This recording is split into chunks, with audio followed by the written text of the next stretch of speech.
Too many cooks spoil the broth. Let's talk about this expression. Of course, it dates back to the 1500s, and it is one of my favorite because it means I get to be in charge. You have to do things my way, but only in certain situations. I totally believe in situational leadership and being the boss sometimes, but I also believe in teams and involving people in decision making and everything, at least in the organizations, in the departments that I've run in corporate America, and in the businesses that I've owned and the companies that I've owned throughout my lifetime and career. Now, I spent about 35 years in the food industry. Among others, my food industry, food manufacturing was my side gig. My side gig to corporate America for several decades, or a couple decades, and my side gig to other businesses, real estate, other industries.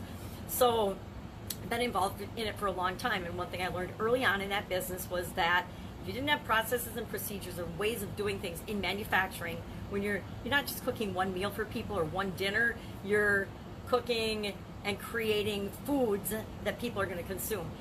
Too many cooks. You've got to have processes and procedures and systems, because otherwise things would get ruined.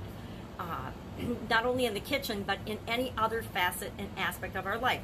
When we are involved in, this is actually an old proverb from the 1500s, that's why it's so ingrained in all of our being. It means that one master chef can create a delicious meal with the help of other people. But if you're in a kitchen or a situation where everybody wants to be the chef, everybody wants to be the boss, everybody wants to be cooking, a lot of times things won't work out and you'll end up with something that's absolutely non-functional and inedible. This happens in our businesses, it happens in our lives, it happens in our relationships. If you're in a relationship and you both want to be the absolute boss and master of the relationship, it doesn't really work out very much, because you're gonna butt heads. It's just a matter of time before there's going to be conflict that you can't resolve, because you each have got to have your own way. Works the same way with our kids, works the same way with our friends, our acquaintances, everything. If everybody wants to be the boss, democracy's awesome, but it has its place. It has its place when we're being represented, but when it comes to the overall be-all and end-all of things, someone has to be in charge. Somebody has to be responsible. Somebody has to be the tiebreaker, the decision maker, the leader that keeps us on track, moving toward our goals, moving toward what it is we want to create. Otherwise, we end up with projects that go nowhere, that never get done. We end up in committees that last for years or decades. Look at the government. And actually things never get done, or they deteriorate and get worse because nobody can make a decision. Nobody can decide how to do things or what should be done. Kind of talks about government all the way around, right?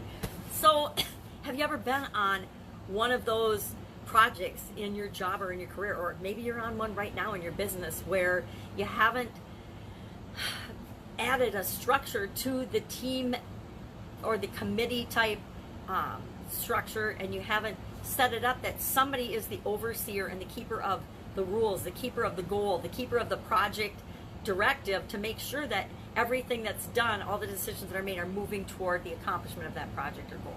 Remember being in corporate America and on, not actually for a couple of different organizations, where we were adding a new computer system. It was back, technology's changed a lot through my career. We were actually adding computer systems and different things, and instead of them taking like a year as they had been projected, one took 3 years, another one took 2.5 years, and cost us 3 times more than it should have, because we didn't have a clear structure of how it was going to work, how it was going to roll out, and who was in charge of it. We didn't have anyone saying, hey, this is how it's going to work in your department, this is how it's going to work in your department. And yeah, the department heads need to buy into and be the leaders for their department and their part of the project. But what we finally ended up doing, what I've done in my businesses ever since, is clearly if there's a project that applies to a certain area of the business, say it's a financial project, then finance is in charge. If it's a safety project, safety manager is in charge of that and is automatically the leader of that project. He or she can go get whoever they want to help with that project and be on their team to create and implement the project, but they're ultimately responsible and the leader of that project. That's how we keep them on track. That's how we make sure that we get everything done that we need to get done.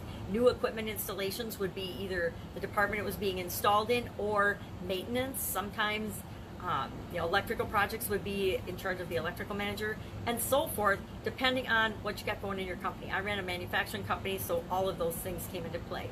Food safety would be, the quality manager. Whoever it is that would be in charge of the project that was being implemented. So if we were having a quality audit, Guess who was in charge? The quality manager was in charge of going around and making sure that everything was in compliance in each of the other departments. And then each of the department heads were responsible for their piece of getting ready and preparing for that audit. So have you ever been involved? Okay, here's one. Have you ever had two bosses? Have you ever reported to two bosses? I have.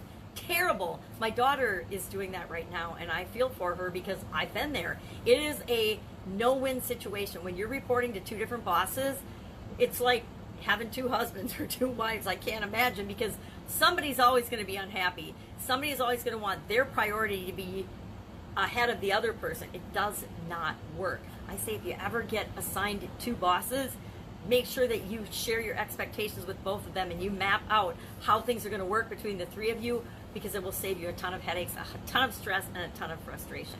So, have you personally ever been involved in a situation where you've seen too many cooks spoiling the broth, spoiling the project, spoiling the pot? Share in the comments below. I would love to know. I'd like to know that I'm not the only one that has been in a lot of these situations and experienced a lot of these. Again, this is why in my kitchen, I am the boss. I was always the boss of my kitchen at home. I'm one of those cooks where it's the kitchen. The kitchen is my domain. The garage, ex-husband, that's your domain. You can do whatever you want in the garage. The kitchen is my domain. You can come in and make a sandwich, but if I'm cooking, get out of my way. That's how I am, I guess. Direct and to the point. And very clear in my expectations. This is my expectation. This is how I want it to be. And if you disagree with me, go ahead and let me know and we'll work it out. But otherwise, this is my expectation. So, share in the comments below. Let me know if I can help you in any way, shape, or form. Otherwise, I will, of course, be with you tomorrow with another interesting idiom. Where did it come from? What does it mean? What might it mean to you? How can you use it to grow and supersize your business? This one, easy.